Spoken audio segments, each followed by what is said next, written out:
The film begins with Mykola Voronenko, a mathematician, physicist, and ecologist, bicycling away from his pregnant wife, Nastya, on his way to work. They live on a 2-hectare plot of land in Ukraine's Donbas region. Mykola parks his bicycle and makes his way to the school where he works. He can see inside from the news that in Kyiv, the Ukrainian capital, special forces had murdered 100 demonstrators. Additionally, he learns that their president escaped to Russia just as that country was about to enter Ukraine. Mykola does his best to impart knowledge and instruct his students while teaching physics. Ivan, one of the students, shows little evidence of being interested in studying. Instead, he continues to argue with the teacher whenever he has the chance. Ivan advises the teacher to leave when the lesson is finished because he is a stranger there. While riding his bike to work as usual, Mykola encounters armed guys close to his property. He doesn't give it much thought and continues to show up for work. He parks his bike as usual and enters the building. The fact that he is the only instructor there and the location is deserted surprises him. According to the news, instability is spreading around the globe as Russian soldiers continue to occupy nearby territories. He quickly picks up his bike and rides back home. He worries about the armed guys he previously observed because his wife is by herself. He is not mistaken. He can watch his wife being thrashed from a distance. He tries to assist but is instead shot in the back by a pistol. He begs them not to harm her because she is expecting, but they won't listen. One Russian soldier enters their home and sets it on fire. As the two Russians prepare to go, Nastya takes a stone in retaliation. Then, in front of Mykola, she is shot to death and passes away. Later, as Mykola is returning to his burned-out home, 2 Ukrainian militiamen assist him in burying his wife. The cross his wife constructed for him out of wood is within his grasp. Mykola, unsure of what to do next, chooses to go with the Ukrainians after burying his wife with a shattered heart. He travels to the Ukrainian militia's base camp with them. He is not trusted by the leader because he believes he could be a spy. He declares his plan to ally with them and expel the Russians from their nation. He is then offered the opportunity to train with them, but due to his pacifist beliefs, he knows very little about firearms and is finding the training to be challenging. He is shown by a lady how to take apart and put back together a rifle. He is adamant about learning. Mykola reassures his commander that he is no longer a pacifist one evening while exercising. He also favors the Raven as a code name. Code names are earned, he is reminded. He finds the training to be unfamiliar and difficult, but he is dedicated to arming himself with all the information and abilities necessary to exact retribution. The lack of snipers at the front is mentioned to the training. Few people express interest in volunteering to be trained when asked. Mykola gets to his feet and says he's ready to take on the task, because he can't even disassemble and reassemble a pistol in time. The officer motions for him to sit down. Mykola requests a chance to demonstrate his ability. He promises to complete it in 20 seconds to the officer. The officer places an AK-47 on the table. To everyone's amazement, Mykola puts on a blindfold and begins disassembling the pistol.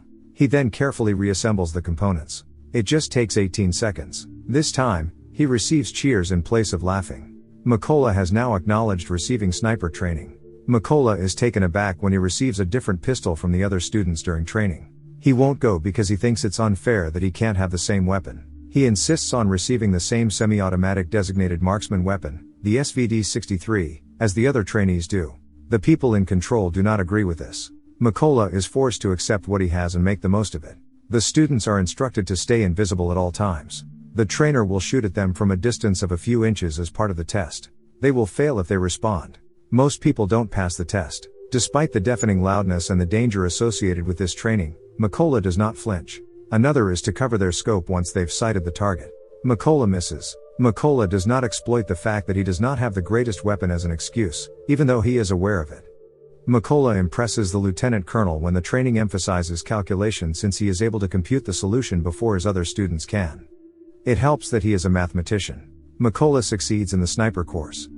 The lieutenant colonel once instructed Mykola to pack his belongings. He is a member of the group that will travel to a Russian-held checkpoint. The group takes instant positional security. Every sniper has a different target, as they prepare to carry out their strategy.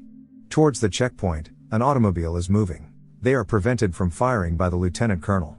The car's occupants are requested to exit the vehicle and show their passports. They are let to go after being checked, but the man's passport is held. The man requests the return of his passport, but the Russian who took it won't give it to him. There is a ruckus as a result. The boy gets shot with a gun as the girl is smacked. They are given the all-clear to fire by the lieutenant colonel. All the Russians are then slaughtered. The team receives praise from the lieutenant colonel for their first mission's success. Mykola searches for his pals and other trainees as they go back to their command station. He is informed that their missions are distinct. He learns afterwards that one of them was brutally murdered by a sniper. The group will eventually be assigned another task. Explosives are put up, and a leaf hides the trigger. Mykola is shocked to see his old classmate among them as the Russians get near. Ivan was the pupil who was constantly provoking him. When the bombs go off, all the Russians die, including Ivan. Mykola is advised by the lieutenant colonel not to feel sorry for Ivan's choice. The lieutenant colonel takes a picture of his family while taking a nap. Mykola requests permission to examine it. The policeman informs him that his 2 daughters are unaware of the nature of his employment. He and his wife have an understanding that he will continue working for them. They are aware that he is traveling for work. The cross the lieutenant colonel has been carrying is now visible. If it's an amulet, he inquires. Mykola informs him that to him, it represents family. While the snipers are set up, Ukrainian soldiers protect the borderside trenches. Russian soldiers will soon pass through. It is only a question of time.